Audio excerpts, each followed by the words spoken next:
تيلنا بتصلوت كن እግዚአብሔር كنقربينا هاليلويا تحت كبل اب كن خامت يلخون بلوسكي هاليلويا زبروخ املاخ هاليلويا لومون كرد انا هاليلويا لومون كدغفنا هاليلويا كم لمادو كل غزي دلوي غويتا هاليلويا مولو مخا هاليلويا غويتا تحتي خان قربالنا نبلوسكي تحت نبلل كالنا غويتا ترخبلنا اسكي بزيا مشيت سي انبلو هاليلويا وترو من زخونه እግዚአብሔር هاليلويا وترو بلوداي زبلنا غويتا هاليلويا لو منكر كبلنا هاليلويا بندليو زبله بنصوعو زبله كركبلنا غويتا لمون امون صادقني هاليلويا غويتان مسكنك كلونا غويتان بارخك كلونا قدمي خاتحت نبلالنا غويتا هاليلويا تحتيلنا هاليلويا بناي فرحات منفس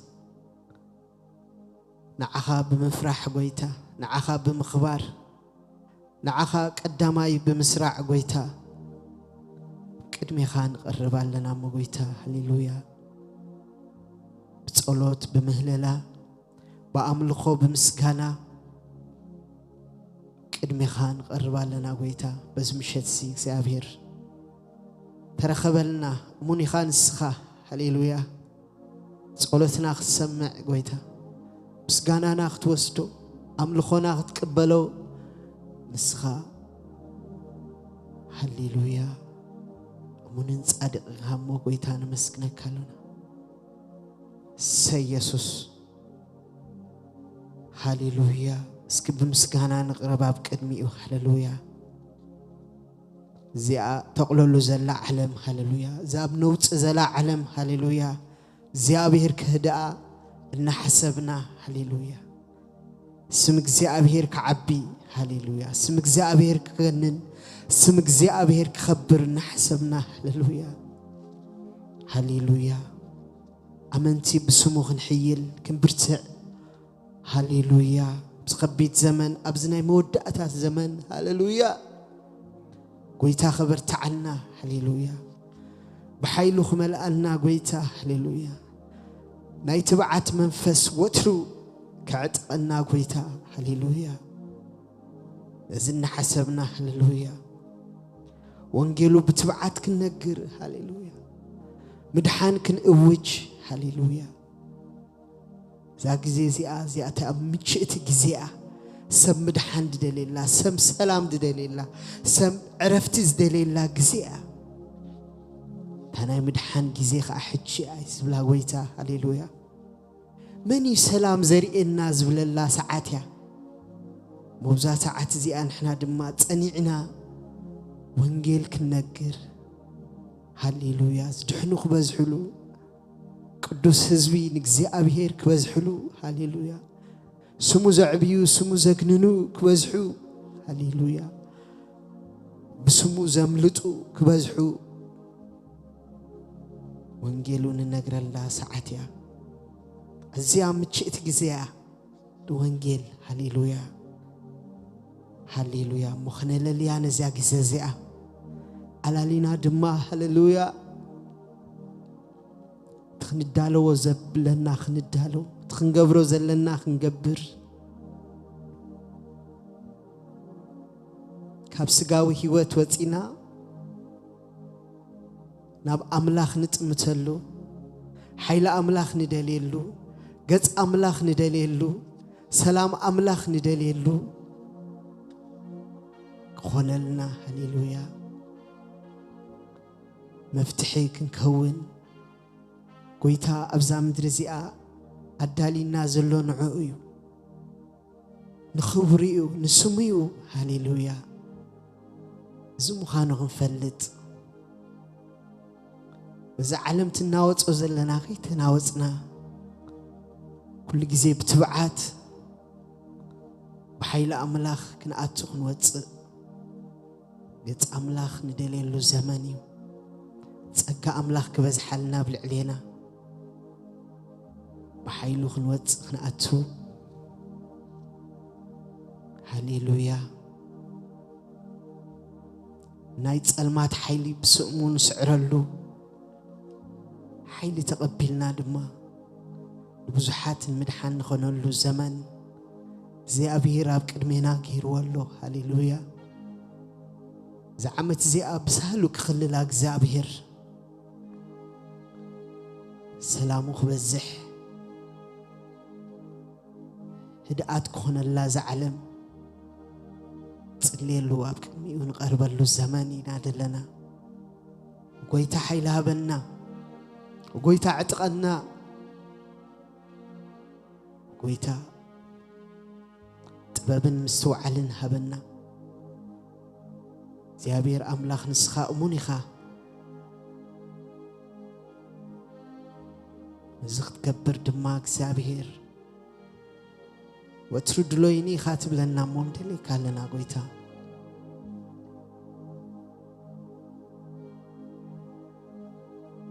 በአኻ ክንብርትዕ ጎይታ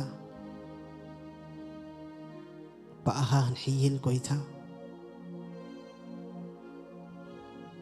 ጎይታ ትረዳና ድግፈና ጎይታ ጽልያለና ሙኒኻ ንስኻ ትማልስ ጊርካና ኢኻ ሎሙን ከተስግረና ኢኻ እሙን ስለ ዝኾንካ ጎይታ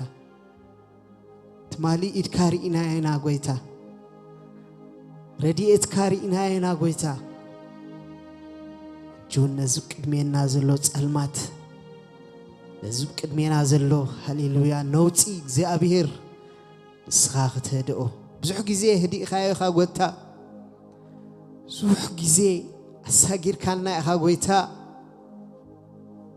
ሕጁን ከምኡ ክትገብረልና ጎይታ ንጽልይ ኣለና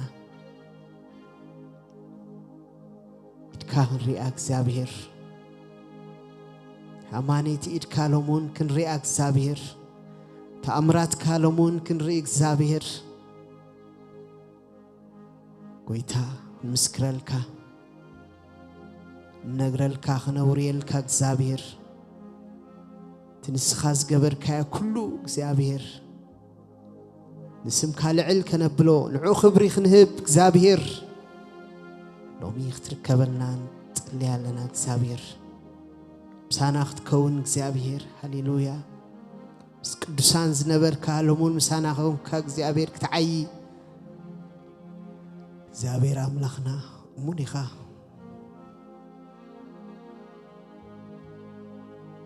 ሕጁን ከተሳግረና እግዚአብሔር ሕጁን ከተሐይለና እግዚአብሔር ሕጁን ከተበርታዓልና እግዚአብሔር ክትቀመልና እግዚአብሔር ንጽልያለና ጎይታ ጊዜና በኸንቱ አይሕለፍ ጎይታ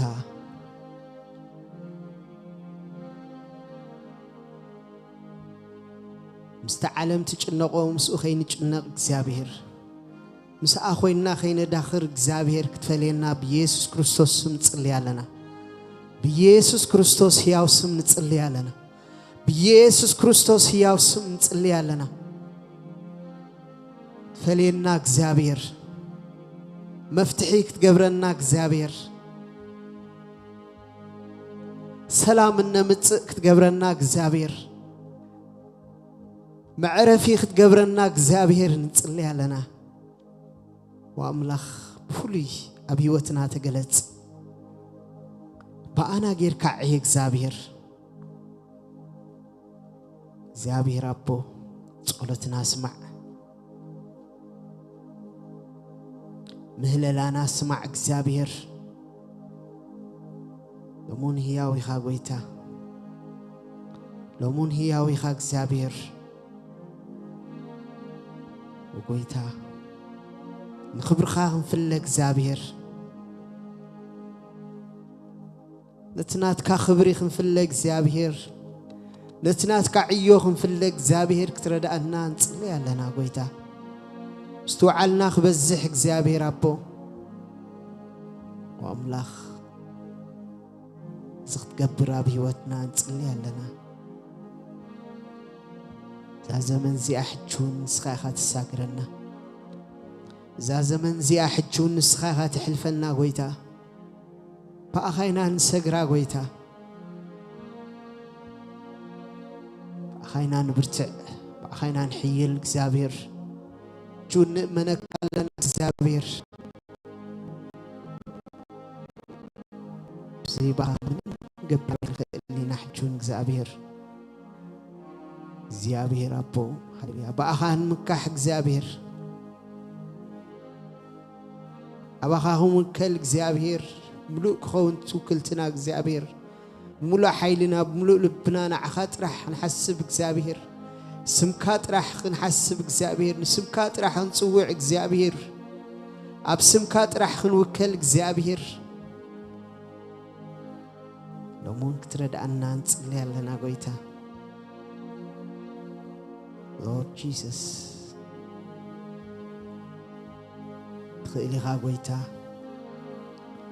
دكفدنا تخيليها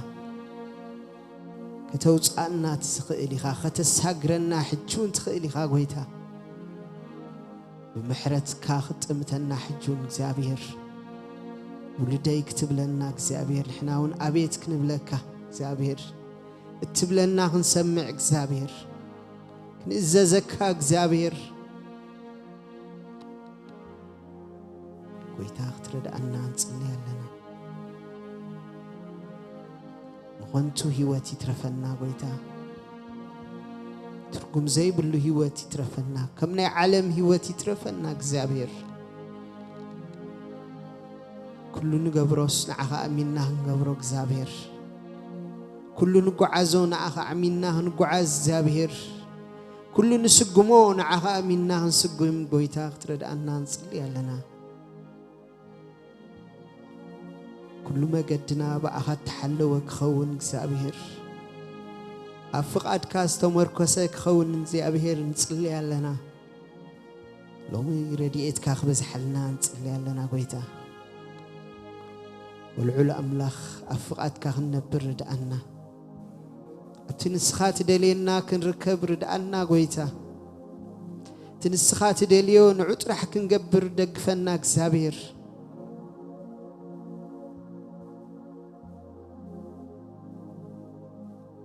بأخام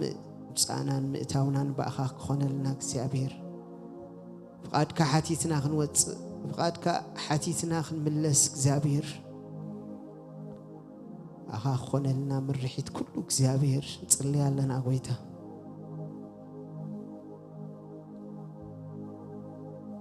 يسوس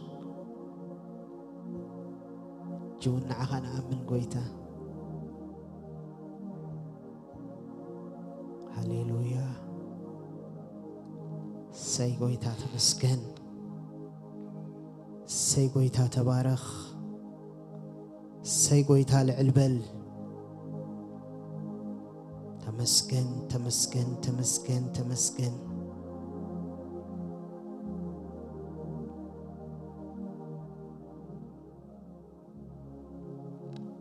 جون عخينا نأمن قويتا جون قويتا هاليلويا أبخاينا نوكل قلتنا نسخائها قويتا أبكالي نتمتو والحليب لنا እግዚአብሔር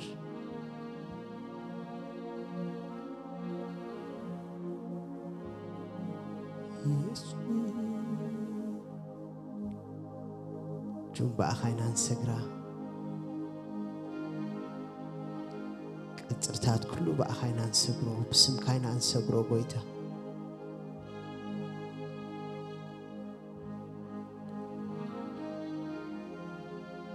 تمالي حليفة ياندي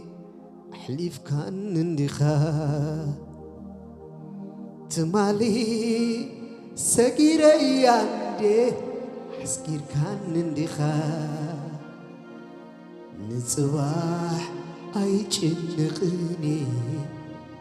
ሎምግን أمسكنك تمالي حليفة ياندي حليف كان اندخا تمالي سجيري عندي أسكير كان اندخا نصباح هيجنقني لو مجد أمسكنك نصباح هيجنقني لو مجد أماسوك تمالي حليفي عندي حليف كان اندخا تمالي سجيري عندي أسكير كان اندخا نصباح هيجنقني لو مجد أماسوك نصباح هيجنقني لو مجد أمسكنك إنك مسكني إنك مسكني إنك مسكني إنك مسكني تمالي حليفي عندي حليف كان اندخا تمالي سجيري عندي أسكير كان اندخا نصباح هيجنقني لو مجد أمسكنك نصباح هيجنقني لو مجد أماسوك إنك مسكني إنك مسكني إنك مسكني إنك مسكني إنك أملخوي إنك أملخوي تمالي حليفي عندي حليف كان اندخاسو تمالي سجيري عندي أسكي كان اندخا بصباح هيجنقني لو مجد أمسكنك بصباح هيجنقني لو مجد أماسوك تمسكن تمسكن تمسكن تمسكن تمسكن تمسكن تبارخ تبارخ تبارخ تبارخ تبارخ تبارخ تمسكن تمسكن تمسكن تمسكن تمسكن تمسكن تبارخ تبارخ تبارخ تبارخ تبارخ تبارخ تمسكن تمسكن تمسكن تمسكن تمسكن تمسكن تبارخ تبارخ تبارخ تبارخ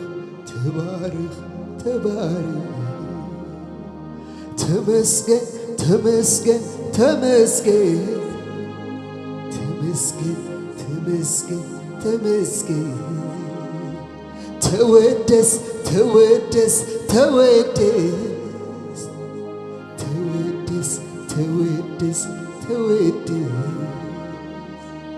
تبارخ تبارخ تبارخ يسوع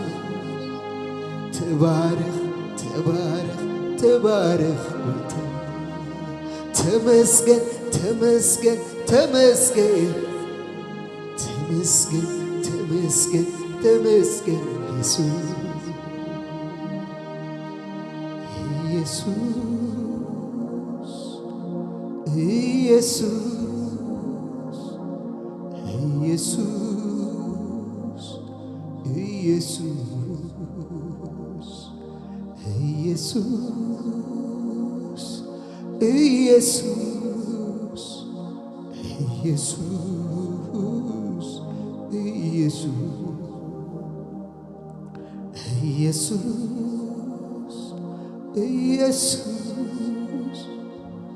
ኢየሱስ ኢየሱስ ኢየሱስ ኢየሱስ ኢየሱስ ኢየሱስ ሃሌሉያ ሰይ ስምካ ይኽበር ጎይታ ስምካ ልዕል ይበል ጎይታ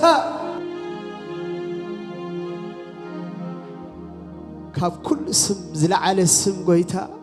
ሃሌሉያ نخبروا لنا نسمك قويتا صوع لنا نسمك قويتا لعل نبلوا لنا نماسوا لنا نسمك قدس سمك قويتا قدوس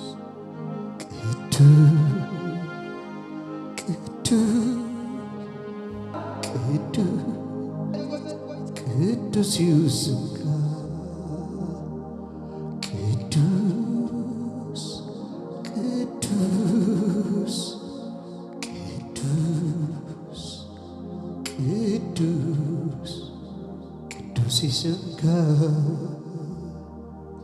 Jesus, Jesus, Jesus, Jesus,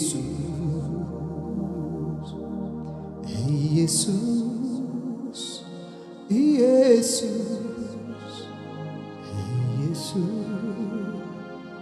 Jesus. أمون تحيال شمكان سوع قويتا تنأمنو سمكا هاليلويا تتمال زرد أنا سمكا هاليلويا تتمال عردي زخوننا قويتا تتمال زت أنا عنا سمكا تتمال زفوسنا سمكا قويتا جون السن سوع قويتا تستعمنا يا سمكا زيابير زت ساقر الناس سمكا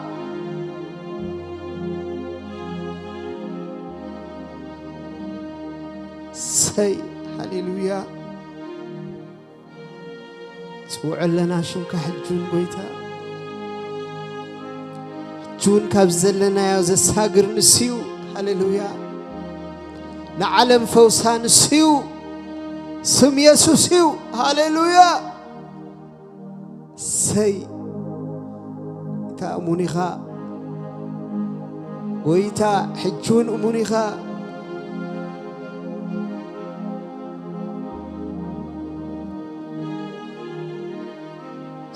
كخبر ديمو عب سماي يا مدري يبل كانكو توداداري كخبر ديمو عب سماي يا مدري يبل كانكو توداداري يبل كان توداداري يبلكن توداداري يبلكن تمساسالي يبلكن تمساسالي سمكا خبور ديمو عبسماي يا مدري يبلكن توداداري سمكا أمون ديمو عب سماي يا مدري يبلكنكو توداداري يبلكن تمساسالي يبلكن توداداري سمكا أمون ديمو عب سماي يا مدري يبلكنكو تمساسالي سمكا أمون ديمو عب سماي يا مدري يبلكنكو توداداري يبلكن تمساسالي يبلكن توداداري يبلكن تمساسالي ተወዳዳሪ ኢየሱስ ኢየሱስ ኢየሱስ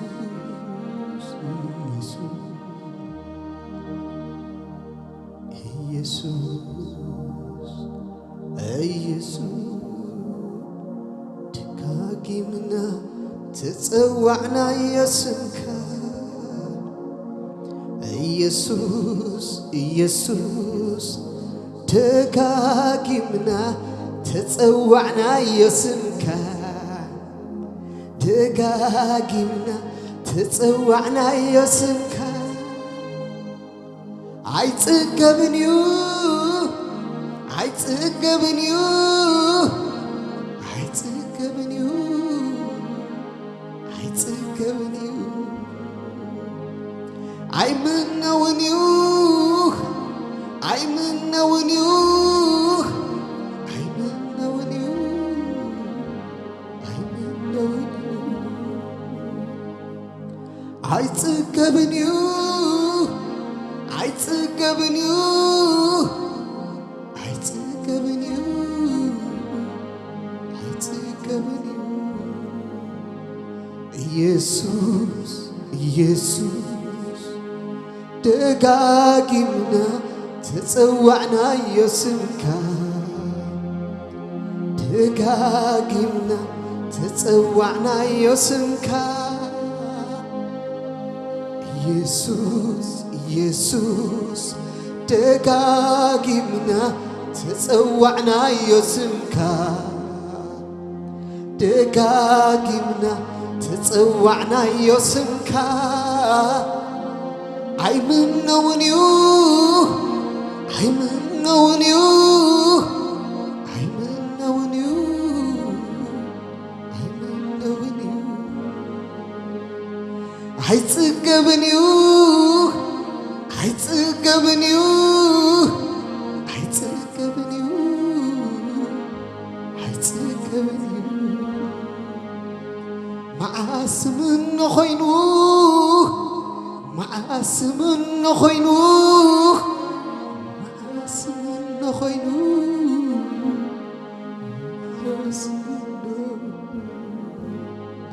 መዓስ ጽገብ ኮይኑ መዓስ ጽገብ ኮይኑ መዓስ ጽገብ ኮይኑ መዓስ ጽገብ ኢየሱስ ኢየሱስ ኢየሱስ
ኢየሱስ ኢየሱስ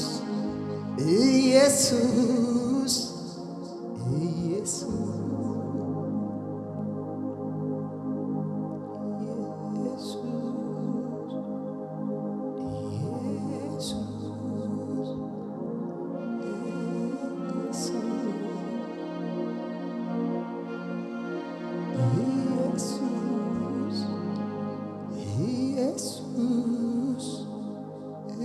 ኢየሱስ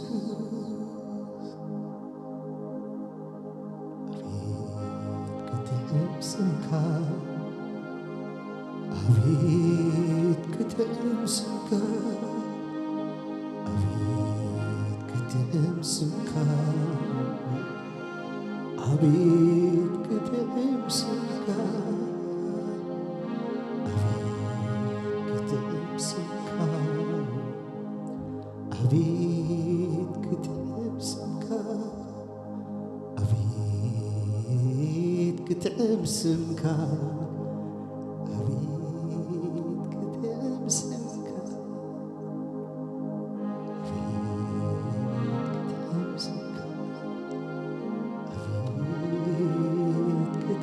ስምካ አቤት ክትዕም ስምካ ምቅር ስምካ አቤት ክትዕም ስምካ አቤት ክትዕም ስምካ አቤት ክትዕም ስምካ አቤት ምቅር ስምካ አቤት ክትዕም ስምካ አቤት ክትዕም ስምካ አቤት ክትዕም ስምካ አቤት ክምቅር ስምካ ኢየሱስ ስምካ ዝፍውስ ሓይሊ ኣለዎ ኢየሱስ ስምካ ዘናግፍ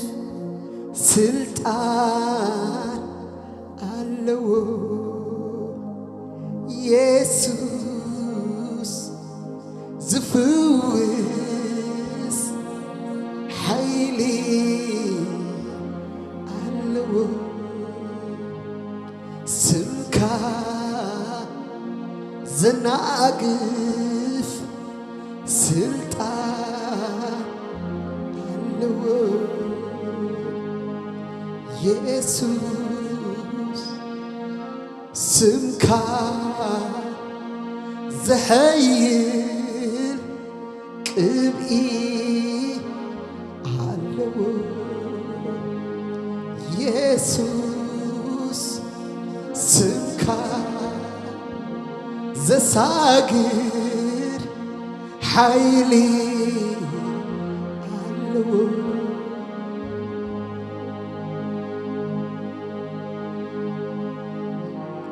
አቤት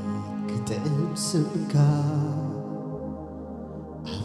አቤት ክትዕም ስምካ አቤት ክምቅር ስምካ አቤት ክምቅር ስምካ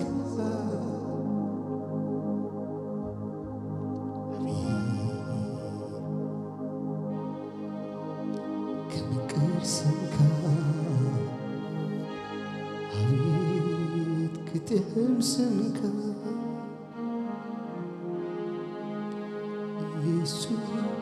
ኢየሱስ ደጋጊምና ተጸዋዕናዮ ስምካ ደጋጊምና ተጸዋዕናዮ ስምካ አይጽገብንዩ አይጽገብንዩ አይጽገብንዩ አይጽገብንዩ አይምነውንዩ አይምነውንዩ አይምነውንዩ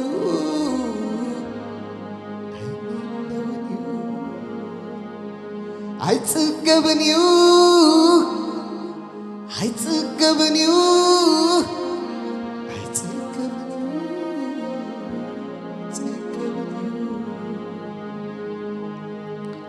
አይምነውንዩ አይምነውንዩ አይምነውንዩ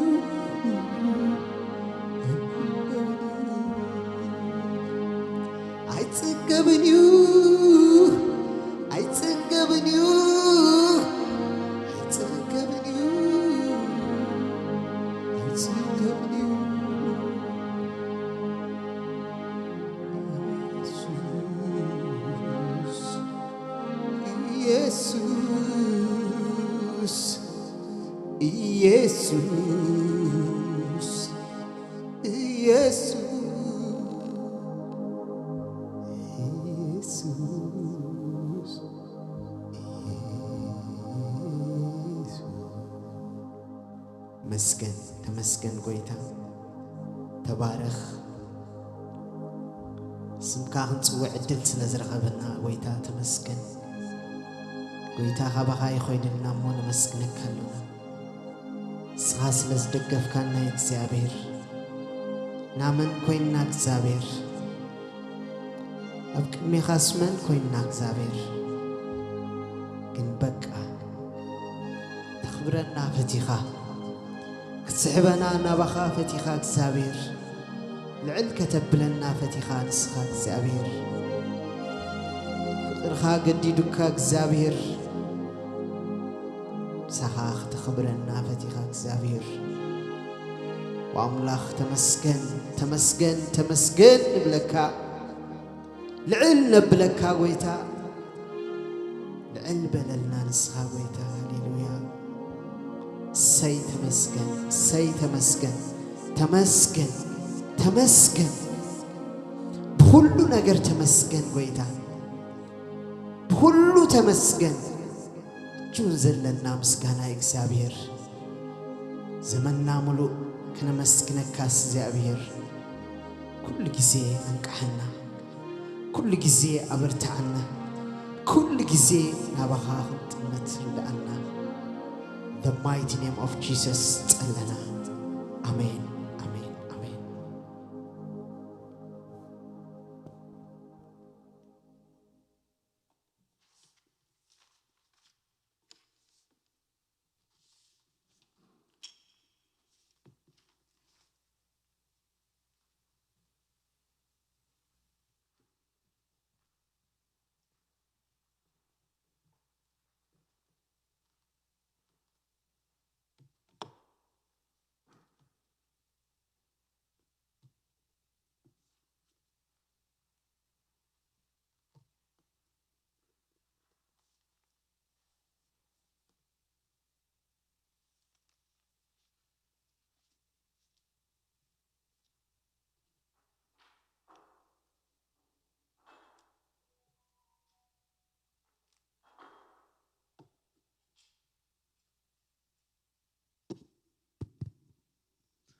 እግዚአብሔር ይመስገን ክብርን ምስጋናን ዘለዓለማውን ጻድቅን ዝንኾነ አምላክ ንዑ ክብርን ህቦ እንደገና እግዚአብሔር እድል ስለዛሃበና አብ ቅድሚኡ ቃሉን ንኽዛረብ እድል ስለዛሃበኒ ንዓኻትኩም ድማ ንኽትሰምዑ እድል ስለዛሃበኩም እግዚአብሔር ነመስግኖ ድሕሪ ምስጋና ናብ ቃል አምላክ ክንከይዲና ቅዱስን ህያውን ዘለዓለማውን ጻድቅን ዝኾንካ ቅዱስ እግዚአብሔር ካብ ዘለዓለም ንዘለዓለም ዝመስለካ የለን ዝወዳደረካ የለን ንስኻ ካብ ዘለዓለም ንዘለዓለም ህያው ኢኻ ብዘለዓለማዊ ክብርኻን ጸጋኻን ንዘለዓለም ህይወት ንዘይጠፍእ ርስቲ ስለዝሓረኻና ብደምካ ክርስቶስ ኢየሱስ ነመስግነካ ነዚ ድማ ክብርን ምስጋናን ንህበካ ቅዱስ ኢየሱስ ንስኻ ወዲ ህያው አምላክ ልዑል እግዚአብሔር ካብ ዘለዓለም ንዘለዓለም ክብር ንብለካ ካብ ዘለዓለም ንዘለዓለም ንገስ ንብለካ ነዛ ምሸት እዚኣ ድማ መንፈስካ ኣብ ማእኸልና ክትመላለስ ቃልካ መንፈስ ቅዱስ ክትገልጸልና ንስተዛራባይ ጥበብ ትህብ ንሰማዓይ ምስትውዓል ንስኻ ኢኻ እሞ ቃልካ መንፈስ ንህይወት ክኾነና ክትገልጸልና ንጽሊ ተሪፉ ዘሎ ምሸት ድማ ንዓኻ ሓሊፍና ንህብ ክብርን ምስጋናን ውዳስን ካብ ዘለዓለም ንዘለዓለም ንዓኻ ይኹን አሜን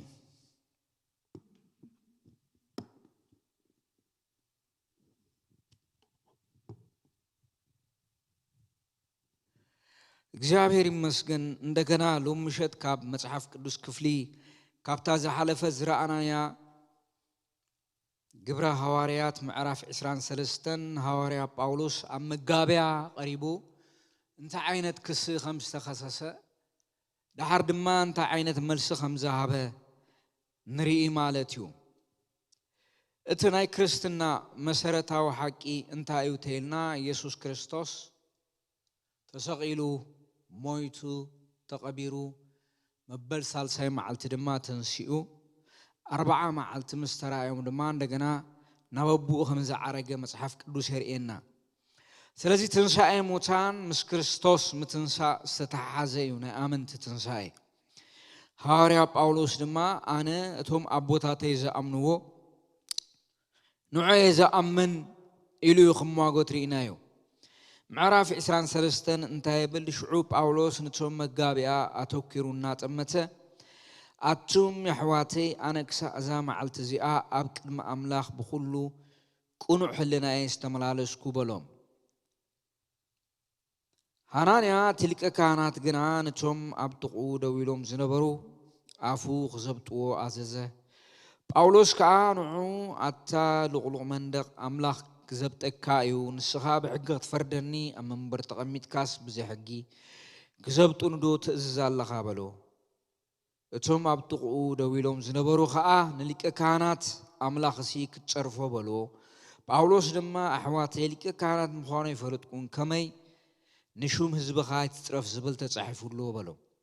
ጳውሎስ ከዓ ገሊኦም ሰዶቃውያን ገሊኦም ፈሪሳውያን ምዃኖም ምስ ፈለጠ ይብለና ኣብ ቁጥሪ 6 ኣብቲ መጋብያ ዓዊሉ ኣቱም ኣሕዋተይ ኣነ ፈሪሳዊ ወዲ ፈሪሳዊ ሙታት ከምዝትንስኡ ተስፋ ስለ ዝገብር ከኣየ ዝፈረደኒ ዘሎ በሎም እዚ ምስተዛረበ ኣብ መንጎ ፈሪሳውያንን ሰዶቃውያንን ባእሲ ኾነ እቲ ኣኼባውን ተኸፋፈለ ምክንያቱ ሰዶቃውያን ትንሳኤ ኮነ መልኣኽ ወይ መንፈስ የልቦም ክብሉ ከለዉ ፈሪሳውያን እዚ ኩሉ ከም ዘሎ ይኣምኑ ነበሩ ዞም ክልተ የማንን ጸጋምን ዝነበሩ ማለት ፈሪሳውያንን ሰዶቃውያንን ነናይ ባዕሎም ኣስተምህሮ ከም ዝነበሮም ካብ ዝኸፍል ንርዳእ ማለት እዩ ቁጥር 11 በታ ድሓርያ ዘላ ለይቲ ከዓ ጎይታ ናብኡ ቀሪቡ ጳውሎስ ከምቲ ኣብ ኢየሩሳሌም ብዛዕባይ ዝመስከርካዮ ከምኡ እውን ኣብ ሮም ክትምስክረለይ ይግባኣካ እዩ እሞ ኣጆኻ በሎ ይብል ሐዋርያ ጳውሎስ ተኸሰሰሉ ምክንያት እንታይ እዩ ኢልና ክርኢ ከለና ሐዋርያ ጳውሎስ ተኸሰሰሉ ምክንያት ሓደ እንታይ እዩ ሙታት ከምዝትንሱ ተስፋ ስለ ዝገብር ከኣየ ዝፍረደኒ ዘሎ በሎም ናይ ሐዋርያ ጳውሎስ ተስፋ ወይ ስብከት ብዛዕባ ክርስቶስ ዝዛረቡ ዝነበረ እንታይ እዩ ኩልና ከም ንፈልጦ ሐዋርያ ጳውሎስ ናይ ወንጌል ሰባኺ ናይ ጎይታና ናይ መድሕና ኢየሱስ ክርስቶስ ወንጌል ሰባኺ እዩ ኣብ ግብረ ሐዋርያት ምዕራፍ 9 ጎይታና መድሕና ኢየሱስ ክርስቶስ ኣብ ደማስቆስ ከመይ ከም ዝተራኸቦ ኩላትና ንፈልጥ ኢና እቲ ታሪኽ ድሕሪኡ ኣብ አንጾኪያ ዝነበረት ቤተ ክርስቲያን ከመይ ከም ዘሕለፈን ሳታቶም ከመይ ከም ዝነበረን ንፈልጥ ኢና ሐዋርያ ጳውሎስ ወንጌል ናይ ክርስቶስ ምምስካር እዩ ስሩሑ ነይሩ ብዛዕባ ክርስቶስ ኢየሱስ ሞት ትንሳኤ እንዳተዛረበ መላእ ከተማታት ወንጌል የበስር እዩ ሐዋርያ ጳውሎስ ንዚ ወንጌል እዚ ከበስር ከሎ የማንን ጸጋምን ግን ዝመጽኡ ዝተፈላለዩ ተጻብኡታት ነይሩ እዚ ተጻብኡታት በቃላት ወይ በኻልእ ነገር ጥራይ ዘይኮነስ ክሳብ ህይወቱ ክሕልፍዎ ዝደልይዎ ከም ዝነበሩ መጽሐፍ ቅዱስ ኣብ ዝተፈላለዩ መገዲ ይነግረና ሐዋርያ ጳውሎስ ኣብ ታኒ ንእሽተይ እስያ ይኹን ኣብ ዝተፈላለዩ ቦታታት እንዳኸደ ብዛዕባ ክርስቶስ ኢየሱስ ምድሓን ብእምነት ከም ዝኾነ ምድሓን ብጸጋ ኣምላኽ ከም ዝኾነ ሕድገት ኃጢአት በክርስቶስ ኢየሱስ ብምእማን ከም ዝርከብ ደጋጊሙ ሐዋርያ ጳውሎስ ኣብ ኤፌሶን ኣብ ዝተፈላለዩ ከተማታት ኣብ ፊልጵስዩስ እንዳዘረ ብዛዕባ ክርስቶስ ኢየሱስ መድሕን ምዃኑ مسيح اتي كريستوس نسو كم زخونه ابستفلالي بوتاتات ابستفلالي ختماتات يسبخ نيرو ابتزخدو بوتاتات كله دما ناي ايهود بيت ايهود دما بيت اسرائيلاوያን ناتاتهم دما مكرابات مماهران نيرو ناي صدوقاوያን يكون ناي فريساوያን ابستفلالي بوتاتات ابو እንዳخده يسبخ ابو እንዳخده ወንጌል ዝዛረብ ሐዋርያ ጳውሎስ አብ አዳጋ አብ አሪዮስፋጎስ አብ استفلالي ቦታታት እንዳخده ሐዋርያ ጳውሎስ ብዛዕባ ክርስቶስ ኢየሱስ ወንጌል ይዛረብ ስለዚህ ሐዋርያ ጳውሎስ ካብ استفلالي ቦታታት ተጻብኦ ይመጹ ሐዋርያ ጳውሎስ አብ ኤፌሶን እንታይ ከም ዘጋጠሞ ከም ምዕራፍ 16 ጀምርና ግብረ ሐዋርያት ክንሪኦ ንኽእሊና አብ ኤፌሶን ጳውሎስ እንታይ ያጋጥሞ ክንብል ከለና ብዛዕባ ክርስቶስ ኢየሱስ ምድሓን ምስተዛረበ ናይ አርጤምስ ቤተ መቅደስ አገልገልቲ ዝነበሩ ወይ ድማ ሓጎርቲ ዝቅጥቅጡ استفلالي ቅርጽታት ዝሰርሑ በዓልሳቶም ከመይ ከም ዝተስኡን ሐዋርያ ጳውሎስ ድማ ካብኡ ከመይ ከም ዝወፀ ንፈልጥ ኢና ሐዋርያ ጳውሎስ ሒዝዎ ዝኸይድ ወንጌል ወይ ዝዛረቦ ብዛዕባ ክርስቶስ እዩ ኣብ ዝረገጾ ቦታ ሁሉ ወይ ብዛዕባ ክርስቶስ ኣብ ዝተዛረበሉ ቦታ ሁሉ ነውፂ ይኸውን ከም ዝነበረ ናይ መጽሐፍ ቅዱስ ታሪኽ ይነግረና ኣብ ፊልጵስዩስም ከምኡ ዓይነት ነገር ከም ዘጋጠመ ንፈልጥ ኢና ናይ ልዑል እግዚአብሔር ባሮት በዓል ሊድያ ዝነበረኦ ቦታ ናይ ልዑል እግዚአብሔር ባሮት እንዳበለት ደድሕሪኦም ትኸይድ ዝነበረት ናይ ጥንቁልና መንፈስ ዝሓደራ ሓያሎ መዓልቲ ከምኡ ምስ በለቶ ነቲ መንፈስ ክወፅእ ምስ ገሰጾ ዋናታታ መጽዮም ንጳውሎስ ናብ ቤት ማእሰርቲ ንጳውሎስን ሲላስን ከመይ ከም ዝወሰድዎም ኣብ መጽሐፍ ቅዱስ ንሪና ስለዚህ ሐዋርያ ጳውሎስ ቤን ቦታ እዩ ተጻብኦታት ዝመጾ ዝነበረ በአሕዛብ ጥራይ ድዩ በወገናት ጥራይ ድዩ ብሰለስተ ማዕዘን ሐዋርያ ጳውሎስ ወንጌል ከብጽሕ ከሎ ዝተፈላለዩ መገድታት ዘጓንፉ ተጻብኦታት ነይሩ ንደጋ ኸይድ ከሎ ናይ ጣዖት አምልኽቲ ዝኾኑ አሕዛብ የጋጥሞ ነይሩ እንደገና ድማ በሙሴ ሕግ ዝኣምኑ ድማ በአታቶም የጋጥሞ ነይሩ እቲ ሳልሳይ ድማ ኣብ ማሕበር አምላኽ ከማን ኣብቲ ዝተኸሎ ማሕበራት ከይተረፈ ዝመጾ ተጻብኦታት ነይሩ ዋላ ነቲ ኣስተምህሮ ዝቃወሙ ዝተፈላለዩ ዓይነት ግሩፕታት ነይሮም ጉጅለታት ነይሮም ተጎጂሎም ናታቶም ኣስተምህሮ ዝሓዙ ዝተፈላለዩ ጳውሎስ እግሩ ክወጽእ ከሎ ነተስተምህሮ ዝዝርግሑ ነቲ ህዝቢ ዝተፈላለዩ ነይሮም ስለዚህ ሐዋርያ ጳውሎስ ንዑኡ ተጻብኦ ማለት ናይ ህይወቱ ሓደ ክፋል ስለዚህ ሐዋርያ ጳውሎስ በቲ ይኹን በቲ ዘመሓላልፎ ነገር እንታይ እዩ ተይልና ናይ ክርስቶስ ኢየሱስ ወንጌል ብዝረኸቡ አጋጣሚ ኣብ መጋብያ ተኸሲሱ ኣብ ዝኸደሉ ግዜ ካልእ ነገር ኣይተዛረበ እንታይ ከም ዘምህር እንታይ ከም ዝዛረብ እዩ ተዛሪቡ ትንሳኤ ሙታን ከም ዘሎ ስለዝተዛረብኩ እዮም ዝፈርዱን ዘለዉ ካልእ ሕማቕ ነገር ኣይተዛረብኩም እዩ ዝብል ሐዋርያ ጳውሎስ ብርግጽ ድማ ከምኡ እዩ ነቲ ትንሳኤን ህይወትን ዝኾነ ክርስቶስ ኣብ ዝኸዶ ቦታ ሁሉ ይገልሆ ነይሩ ኣይሓብኦን እዩ ንዚዮ ሐዋርያ ጳውሎስ ነቶም ዝድሕኑ ናይ ህይወት ጨና ኢና ነቶም ድማ ዝጠፍኡ ናይ ሞት ጨና ኢና ስለዚህ ነቶም ዝጠፍኡ ናይ ሞት ጨና ስለዝነበረ ሐዋርያ ጳውሎስ ከቀትርዎ ከአስርዎ ከሳቂዎ ክሰግዎ ጥራዮም ኩሉ ሻዕ ስትንሱ ዝነበሩ ሐዋርያ ጳውሎስ ግን እቲ ዝተቀበሎ ናይ ወንጌል ሓደራ ሒዙ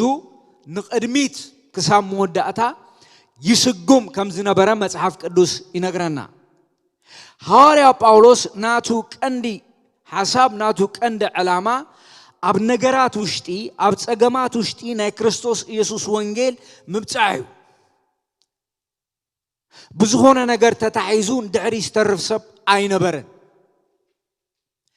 ሐዋርያ ጳውሎስ ብውሽጢ ይኹን ብደገ ንዝመጾ ተጻብኦታት ተሳጊሩ ዕላሙ ዝሃርም ነይሩ ስለዚህ ሐዋርያ ጳውሎስ ብርግጽ ናይ ክርስቶስ ኢየሱስ ወንጌል ተሰኪሙ ኣብቲ ደረቱ ኣብጽሕዎ እዩ እቲ ዝተዋሃቦ ሓደራ ፈጺሙ እዩ ስለዚህ ካብዚ እንሪኦ እንታይ እዩ ተይልና ናይ ክርስቶስ ኢየሱስ ወንጌል እቲ ናይ ሐዋርያ ጳውሎስ ሕመረት መልእኽቱ እንታይ ኢልና ናይ ክርስቶስ ኢየሱስ ወንጌል ካልእ መልእኽቲ ኣይነበሮን ጳውሎስ ብኻልእ ነገር ተኸሲሶ ይፈልጥን እዩ ጳውሎስ ብኻልእ ነገርም ተባኢሶ ኣይፈልጥን እዩ ተተባእሰውን ዘባእሰውን ናይ ወንጌል ጉዳይ ተተዛረበውን ዘዛረበውን ናይ ወንጌል ጉዳይ ናይ ረብሓ ጉዳይ ኣይኮነን ናይ ሹመት ጉዳይ ኣይኮነን ናይ ጥቕሚ ጉዳይ ኣይኮነን ናይ ፖዚሽን ጉዳይ ኣይኮነን ናይ ክርስቶስ ኢየሱስ ወንጌል ኣብ ገላትያ ምዕራፍ 2 ክርኢ ኸለና ምዕራፍ 1 ክርኢ ኸለና ሐዋርያ ጳውሎስ እንታይ ኢሉ ንሕና ካብ ሰበኽናልኩም ወንጌል ዝተፈለየ ሰብከልኩም ተሃልዩ ዝተረገመ ይኹን ይብል መላእኽቲ ይኹኑ ዋላ ንሕና ብዛዕባ ወንጌል ዘለዎ ኣረኣእያ ሐዋርያ ጳውሎስ ብጣዕሚ ዕቱብ እዩ ንዚዩ ሐዋርያ ጳውሎስ ነቲ ዝተቐበሎ ሓደራ ናብ ሽቱኡ ንምምጻሕ ዝሓስብ ሰብ እዩ ዓርከይ ዓርከኻ መሓዛይ መሓዛኻ ዝበሃል ነገር ኣብኡ ኣይሰርሕን እዚ ንሐዋርያው ጴጥሮስ ኣብ ገላትያ ከመይ ከም ዝተቃወሞ ንሪና ካብ ኢየሩሳሌም ዝተፈላለዩ ሰባት ናብ ገላትያ ምስ መጹ ሐዋርያው ጴጥሮስ ምስ ኣሕዛብ ይበልዕ ነይሩ ይሸት ነይሩ በርናባስም ኣብኡ ነይሩ ድሓር ግን ካብ በዓል ያዕቆብ ዝመጹ ሰባት ስለ ዝነበሩ ንድሕሪት ምስሓብ ጀሚሩ ሽዑ ሐዋርያው ጳውሎስ ፊት ንፊት ተቃዊሞ ዓርከይ ኢሉ ሸለል ኣይበሎን ሓወይ ኢሉ ሸለል ኣይበሎን ሐዋርያው ጳውሎስ እቲ ናይ ክርስቶስ ኢየሱስ ጸጋ እስኻ ብጸጋ ድሒንካ ከለኻ ሰብኣት ብሕጊ ንኽነብሩ ከመይ ተሓስብ ኢልዎ ንዚዩ ሐዋርያ ጳውሎስ ኣብ ምዕራፍ 2 ቁጽሪ 10 ክዛረብ ከሎ ኣነ ምስ ክርስቶስ ተሰቒለ ኣነ ሕጂ ብስጋይ ንዝነብሮ ናብራ ኣብ ክርስቶስ ኢየሱስ ብዘለኒ እምነቴ ናይ እግዚአብሔር ጸጋ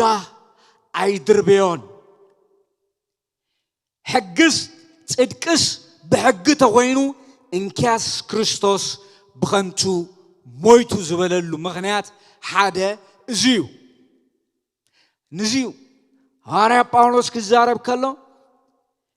ጴጥሮስ ብግብዝነት ምስ ተሰሓበ ፊት ንፊት ተቃዊመዮ ሞት ብተገብኦ ነይሩ ኢሉ ስለዚ ሐዋርያ ጳውሎስ ንዑ ዘሐጉሶ ንዑ ንልቡ ሰላም ዝህቦ بتناي وانجيل حقي زلو حونتن محزنتن تراي امبر بخالق عينت مقدي مس هواريا باولوس سبك عرق ايكلني سلازي هواريا باولوس نتي هيوتو زهابلو وانجيل اب قدم احزاب يخون اب قدمي شنغو ناي فريساويان يخون أبتقى هواريات يخون أبتقى نبيات متكلو حنتيا أيلوتني هاريا باولوس سلازي بزي أمنت زي إيه تخسيسي بزعبا من بزعبا كريستوس إيسوس بزعبا ክርስቶስ موتات كمستنسؤ تسفا سلزقبر كأي زفردن زلو بلوم زمستزاربه أمانغو فريساوانن صدقاوانن بأسخونه اتأخباون تخفافله سلزي هاريا باولوس امنتو أبدبابا صادقان هيوت عمصينياتات دما نفرد ختصيو اذا حق دما استغلصايو هاريا باولوس دحرتن ساي سلازلو هيوت ايو تزاريبو بزعباتن ساين هيوتن زخونه كريستوس ترا زيكونس بزعباتن ساين موتان كتنسو خلو انتاي كون كم زغل انتاي كفتر كم زغل اب قدم كريستوس افيت منبرو دويلهم انت عينت ملسي كم زهبو بزعبازي تزاريب بزعبازيو هاريا باولوس استخسس اتي حقنيا وانجيل اتا حقنيا وانجيل سبات ويقبلوه ويبساچولو تزي تبساچوملو تزي تقبلومو لك ايكونن مالتو اتا حقنيا وانجيل ناي كريستوس ኢየሱስ ልብ ዝምርመሪው ውሽጤ ዝምርመሪው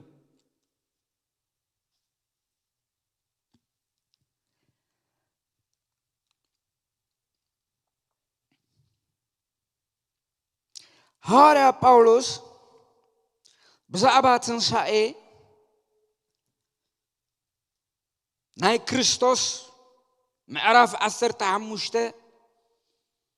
قداماي قرنطوس نسب قرنطوس انتا خمس تزاربهم كرينا ناي قرنطوس امنت غمان كيترفه زعبا تنسائي موتان زنبروم املاخاختا استفلاليو سلازي هاريا باولوس دحرت تنسائي موتان زلو هيوت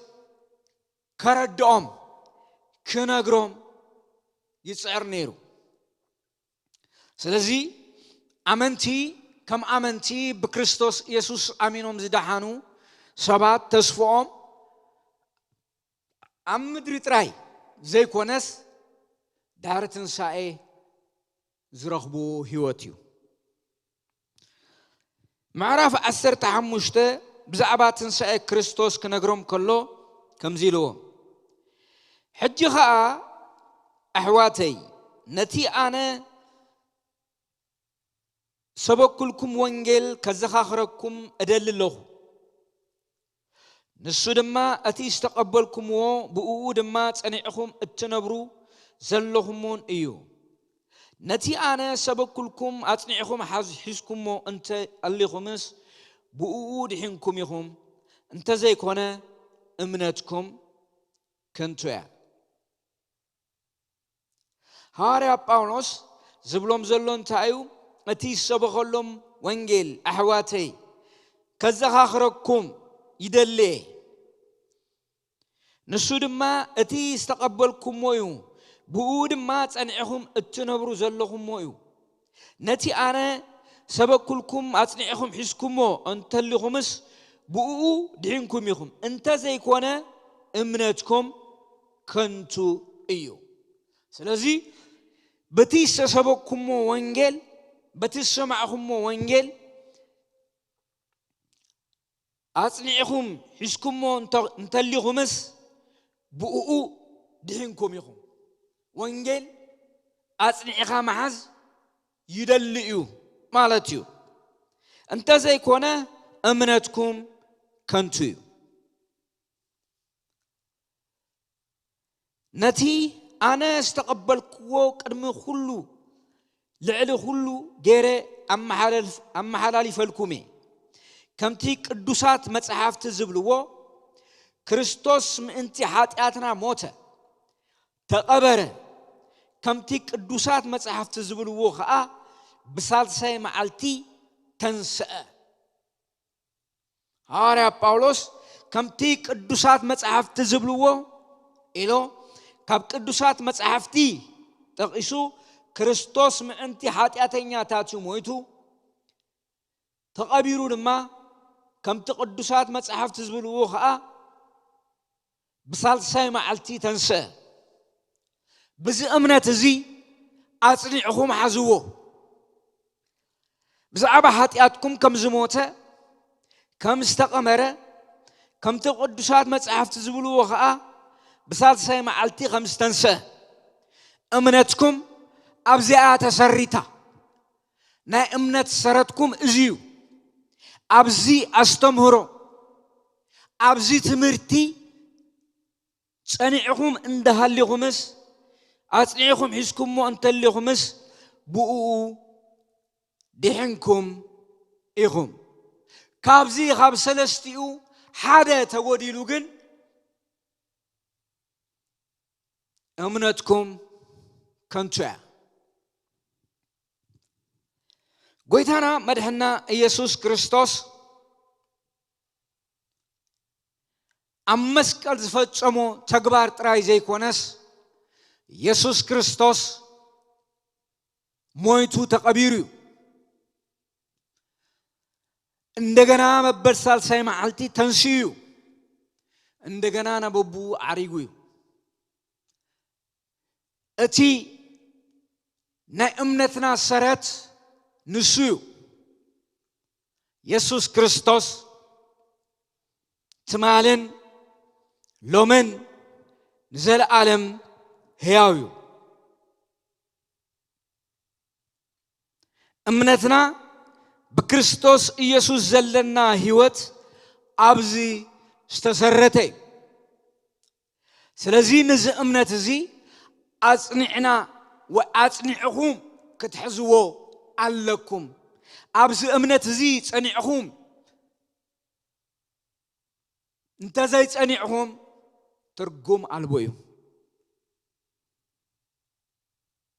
ክርስቶስ ከም ዝተንስአ ድማ ንኬፋ ብሳልሰይቲ መዓልቲ ተንስአ ንኬፋ ተራእዮ ድሓር እውን ነቶም 12 ተራእዮም ብድሕሪኡ ካብ 500 ንዝበዝሑ ኣሕዋት ብሓደ ግዜ ተራእየ ካብቶም እቶም ዝበዝሑ ክሳዕሎሚ ኣለው ገሊኣቶም ግና ሞይቶም እዮም ድሕሪኡ ንያዕቆብ ድሕሪኡ ከዓ ንኹላቶም ሐዋርያት ተራእየ ድሕሪ ኩላቶም ድማ ንዓይ ቁላዕ ንዝመስል ተራእየኒ ኣነ ካብ ኩላቶም ሐዋርያት ዝናኣስኩ እየ ነታ ቤተ ክርስቲያን ኣምላኽ ዘሳደድክዋ ስለ ዝኾንኩ ከዓ ሐዋርያ ክስማ አይበቅዕኒ እቲ ኮይነዮ ዘለኹ ግና ብጸጋ ኣምላኽ ኮይነዮ ዘለኹ እቲ ንዓይ ዝሃበኒ ጸጋ ከዓ ከንቱ ኣይኮነን እኳ ደኣ ሓለፋ ኩላቶም ጻዓርኩ እንተኾነ እቲ ኣባይ ሓዲሩ ዘሎ ጸጋ ኣምላኽ እዩ እምበር ኣነ ይኮንኩን እምበር ኣነ ኾንኩ ንሳቶም ነዚ እንሰብኮ ዘለና ንስኻትኩም እውን ነዚ ኢኹም ዝኣመንኩም ይብል ስለዚህ ነቲ ሕያው ዝኾነ ኣምላኽ ንኃጢአተኛታት ይቅረ ዝብል ዘሎ ኣነ ናይ ክርስቶስ ኣካል ዝኾነት ማሕበር ስለዘሳደድኩ ስለዘፍረስኩ ሐዋርያ ተባሂለ ክጽዋዕ አይግባአንን እዩ ግን ንሱ ንኃጢአተኛታት ይሕለፍ ኢሉ ዝሓድግ ጎይታ ስለ ዝኾነ እቲ ዝኾንኩዎ ሁሉ ዝኸውን ዘለኹስ ብጸጋ ኣምላኽ ኢሉ ሐዋርያ ጳውሎስ ብጸጋ ኣምላኽ እቲ ዝኾነ ሁሉ ኣብ ሕይወቱ ከም ዝኸውን ርግጸኛ እዩ ካብ ውሽጡ ዝፍልፍል ሓደ ትምክሕቲ የለን እዚ ኢሉ ዝዛረቡ ከማን ኣነ ከማን ካብ ኩላቶም ኃጢአተኛ ኢሎ አብ ጢሞቴዎስ እንደገና ከነግረና ንሪ ስለዚህ ሐዋርያ ጳውሎስ አነ ዝንአስኩ ሰቤ እንተኾነ እቲ አባ ሓድሩ ዘሎ ጸጋ አምላኽ እምበር አነ ኮንኩን አባይስ ሰናይ ነገር የለን እቲ ሰናይ ዝኾነ አምላኽ ብጸጉኡ አባይ ስለዝሓደረ እቲ ዝኾነ ኩሉ ዝኾነ ናይቲ ጸጋው አምላኽ እዩ ንኃጢአተኛታት ዝሞተ ክርስቶስ ኃጢአት ሁሉ ናዮ ዝወረሶነ አዳም ኃጢአት ይኹን ናይ ባዕሉ ግብሪ ኃጢአት በክርስቶስ ኢየሱስ ደም ተዓጺቡ ብዛዕባ ክርስቶስ ጸጋ ብዛዕባ ክርስቶስ ሞት ብዛዕባ ክርስቶስ ትንሣኤ ይዛረብ ኢየሱስ ክርስቶስ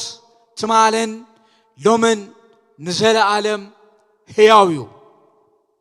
ስለዚህ ሐዋርያ ጳውሎስ ብዛዕባ ትንሣኤ ክርስቶስ ክዛረብ ከሎ ካብቶም ኃጢአተኛታት ዋናኤ እግዚአብሔር ግን በምሕረቱ ጸጋው ስለዝኾነ አድሓነኒ ኢሉ አብ ጢሞቴዎስ መልእኽቱ ክነግረና እንሪ ሐዋርያ ጳውሎስ ኃጢአተኛነቱ ዝፈልጥ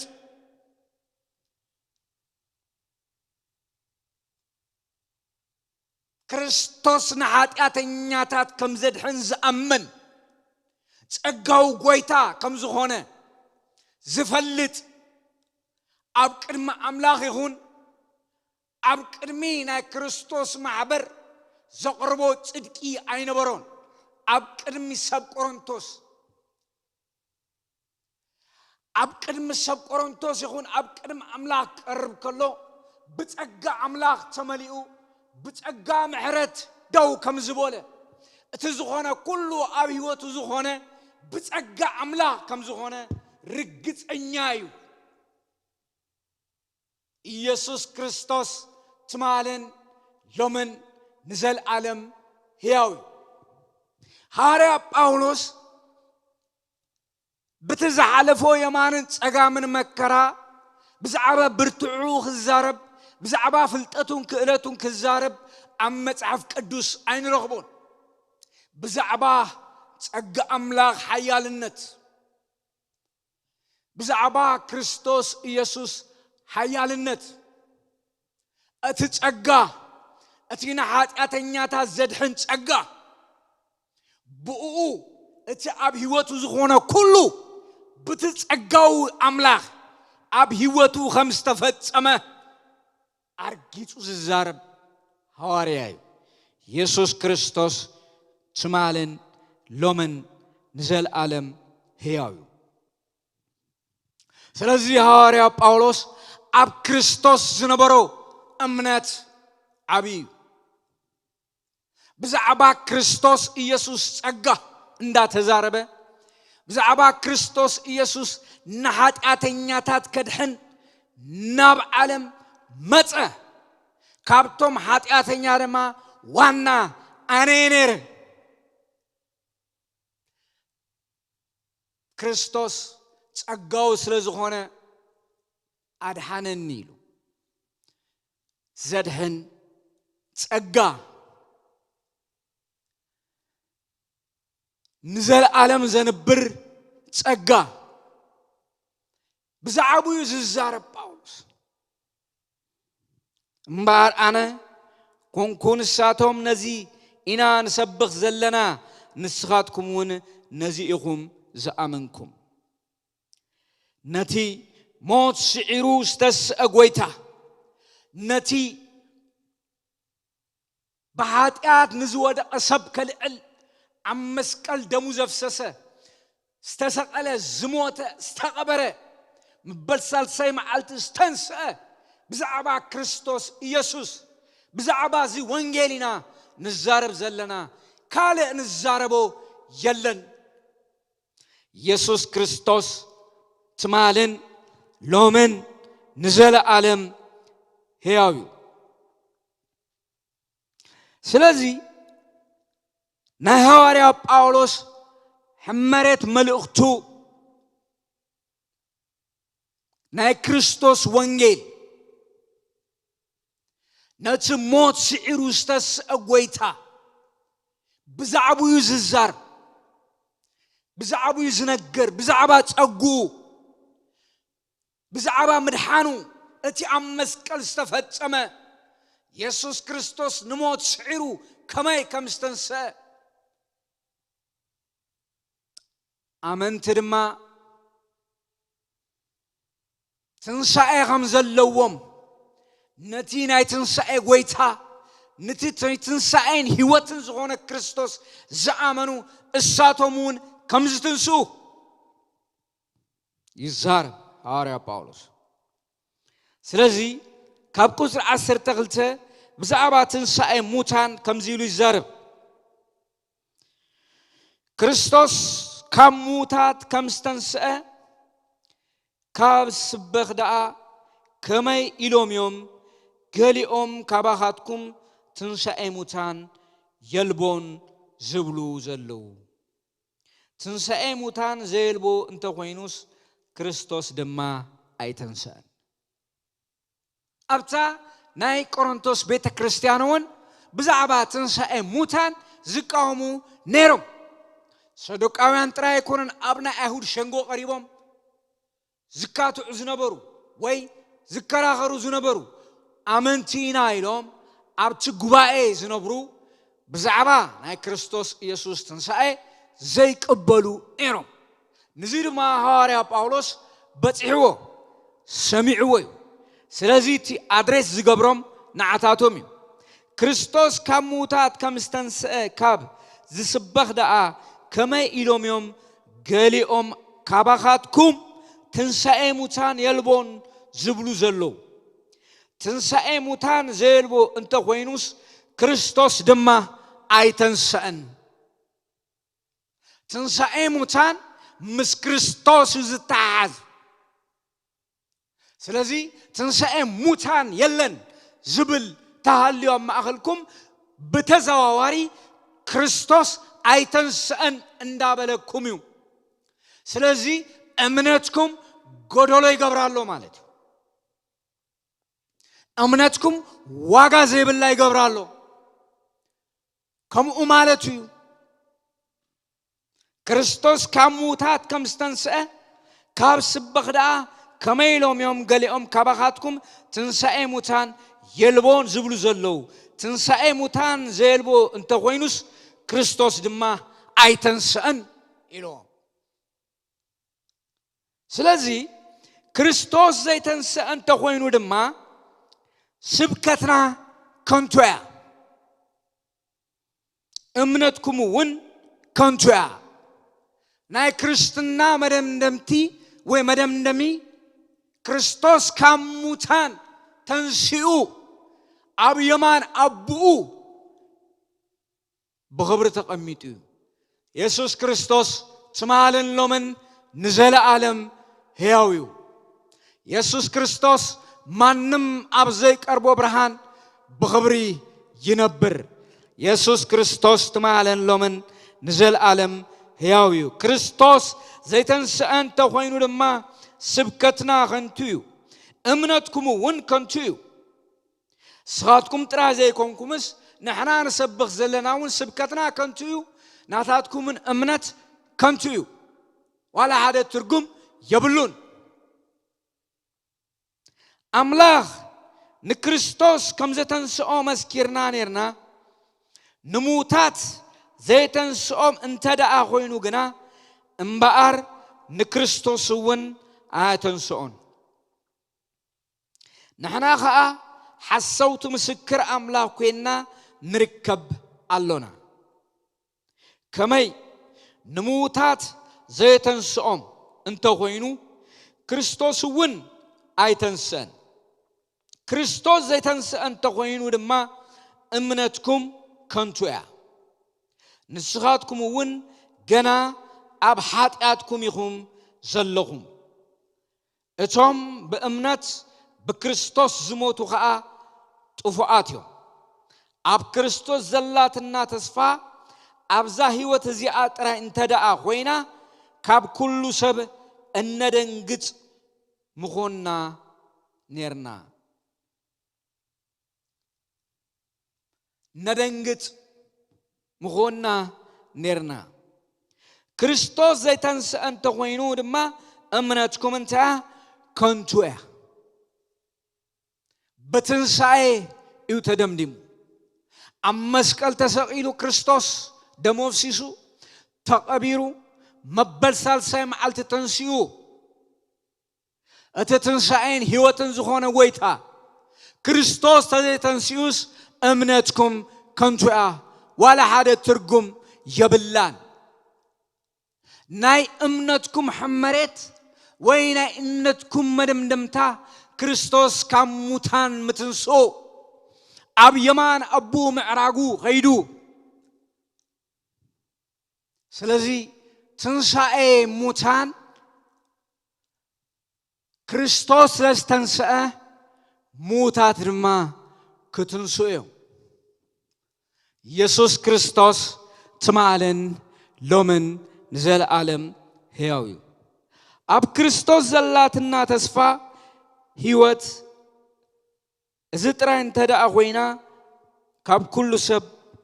እነደንግጽ ምኾንና ነርና እወ ህይወትናስ ኣብዛ ዓለም እዚኣ ጥራይ ትንሣኤ ሙታን ተዘይህሉ ኣብዛ ዓለም ጥራይ ንጽበዮ ነገር ወይ ኣብዛ ዓለም ጥራይ ዝድምደም ተዝኸውን እንታይ ምኾንና ኣብ ክርስቶስ ዘላትና ተስፋ ኣብዛ ህይወት እዚኣ ጥራይ ኣብዛ ምድራዊት እንተደኣ ኮይና ካብ ኩሉ ሰብ እነደንግጽ ምኾንና ነርና ኣብ ካልእ ቦታ እንታይ ይብላ ሐዋርያ ጳውሎስ ሎሚ ንብላዕ ንስተይ ጽባሕ ክንመውት ኢና እቲ ሰናይ ዓመል ትኽፉእ ዕርክነት የጥፍኦ ይብል ስለዚ ትንሣኤ ሙታን ከም ዘሎ ሐዋርያ ጳውሎስ ኣብ ዝበጽሓሉ ማሕበር ይሰብኽ ይዛረብ ኣብ መጋብያ ኸይዱ ይዛረብ እምነቱ ንሰ ካልእ ዝውስኸሉ ነገር የለን ኢየሱስ ክርስቶስ ትማልን ሎምን ንዘለዓለም ሕያው እዩ ስለዚ ሞት ብሓደ ሰብ ስለ ዝመፀ ብኣዳም በክርስቶስ ድማ ሕያዋን ኮይንና ኢና ናትና ህይወት በትናይ ሓደ ኣዳም بتقدمي آدم حاتياتنا بعالم كم زاتوا بتدحري آدم استباهله كريستوس دما هيوتنا بعالم آتيا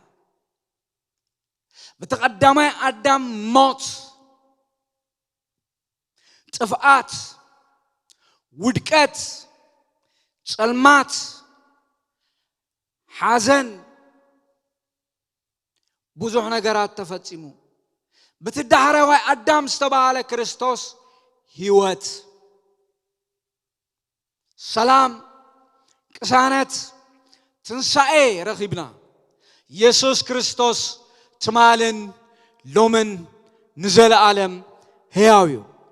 مباركس زلاتنا تسفى عباي تسفى لنا امنتنا ابزام درزيا تراي كوينا ترف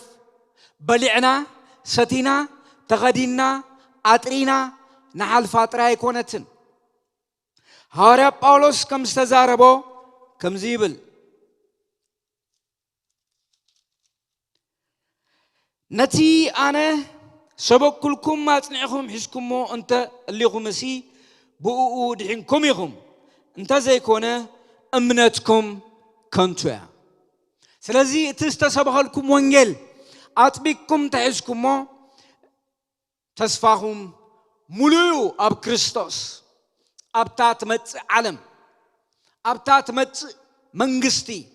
أبتات مت هيوت كريستوس يسوس الزبس زمشمش وديقو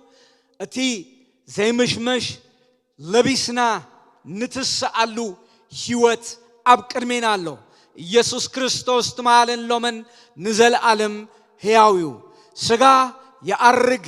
يمشمش يودق بكريستوس زأمنو أتي زي مشمش أتي زي ودق أتي زي أرج أتي زي تأمي أكال لبيسهم بتنسائي مس كريستوس يسوس نزل عالم ننبرلو جيزي أبكر من الله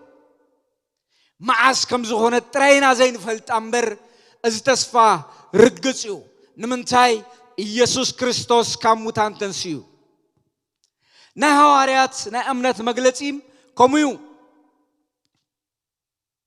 أنا سماين مدرم بزفترة بجزي أبير أبوي أمن دما بحدا ودو منفس قدوس بستأنسه كاب دنجل ماريام بستولده استسقله زموته استقبره مبل سالساي معلت استنسأ ناب السماء بزعرقه دما منفس قدوس بانت قدسنا هوارات بيت كريستيان بناي قدوسان حدنت بناي سقات انساي بناي زل عالم هيوت نعمن تبل امنتنا اسا كريستوس يسوس نا هواريات نا امنت مغلطي اب كريستوس يسوس اب تا قدستنا هواريات بيت كريستيان بناي قدوسان حدنت بناي حاتيات حدقت بناي سقا تنساي سسرتي امنتنا ازيا اتحقنيا ناي كريستوس يسوس معبر اتحقنيا ناي كريستوس يسوس سباغي اتحقنيا ناي كريستوس يسوس وانجيلاوي اتحقنيا ممهر اتحقنيا نبي نزرغيصو كخيد ايكلني نزرغيصو زخيد تغوينو جن اتي حوارياي زبل نخبدو طراي زنبر تغوينو تنساي موتان كرئي زيكل تغوينو داس منفسو زودقه كاب امنت زودله حسابو مدراوي مالتشو نزيو هاريا باولوس داغيمو داغاغيما فيليبيسيوس كزارب كالو كاب اغلابات تعالو كاب حسوت ممهران تعالو نحنا نكريستوس يسوس بمنفس النملغ استغرزنا نحنا هنا لبنا منفس قدوس استغنشبه حلنا منفس قدوس استغاني سلازي تنساي هيوتن زخونه غويتا نسون زل عالم كبوريو سلازي تصفى الله بغمزي امنت نزامنو زبلو كلهم حدا معلتي مس كريستوس بهيوت دو كبليوم مس كريستوس يسوس نزل عالم كنبريوم سلازي ناتنا نحدش كيدان امنتي امنتنا ازيا كالي وانجيل جبلنان وانجيلنا ناي كريستوس يسوس وانجيليو اتا قدمت حواريات سبوغو قدمت حواريات استزاربو زياتا تمرتي يسوس كريستوس تمالن لمن نزل عالم هياويو تنساين هيوتن زخونه غويتا حدا معلتي كمتيو حدا معلت كمتيو تنساي موتان كونيو صادقانا بهيوت هات عندما فرديب خديم آتالن أباقيعن زفليلو وقتي كلويو شعو كسادنا أقنعنا كنكيد نتي أنا سبكلكم ما تنعيهم حسكم مون تلخمس بوديحنكم يخم انت زيكونه امنتكم كنتويا حدا معلتي ክርስቶስ ኢየሱስ ብናቱ ቆጣጥራ ብናቱ ጊዜ ክመጽዩ ኢየሱስ ክርስቶስ ትማልን ሎመን ንዘለዓለም ሕያውዩ ተስፋና ክርስቶስ እዩ ካብ ዓለም ተስፋ አይንገብርን ካብ ነገስታት ተስፋ አይንገብርን ካብ ኃያላን ተስፋ አይንገብርን ካብ ፈላጣት ተስፋ አይንገብርን ተስፋ እንገብሮ እቲና ህይወት ተስፋ ሃሌሉያ ንትና ህይወት ተስፋ ዝሆነ ክርስቶስ ንዑ ተስፋ ገርና ነበር ንማንም ተስፋ አይንገብርን ንቢሊነራት ተስፋ አይንገብርን ተስፋ እንገብሮ ንክርስቶስ ኢየሱስ ነቲ ሕያው ጎይታ ነቲ ዘለዓለማዊ ንጉስ ኢየሱስ ንዑ ተስፋ ንገብሮ ብኡድማ ንወሳወስ ብኡ ሕያዋን ኮይና ንዘለዓለም ንነብር ኢየሱስ ክርስቶስ ትማለን ሎምን ንዘለዓለም ሕያው እዩ ስለዚህ ተስፋና ሙሉዩ ሎሙን ተስፋና ሙሉዩ ዓለም ተተናወጸት ተስፋና ሙሉዩ ምስ ዓለም አይንናወጽ ተስፋና ክርስቶስ እዩ ሞት ናብዘል ዓለም ክብሪ የሰጋግረና እምበር ናብዘል ዓለም ጥፋት የብጽሐናን በክርስቶስ ኢየሱስ ንዘአመና ክርስቶስ ኢየሱስ ከሙታን ከምስተንሰ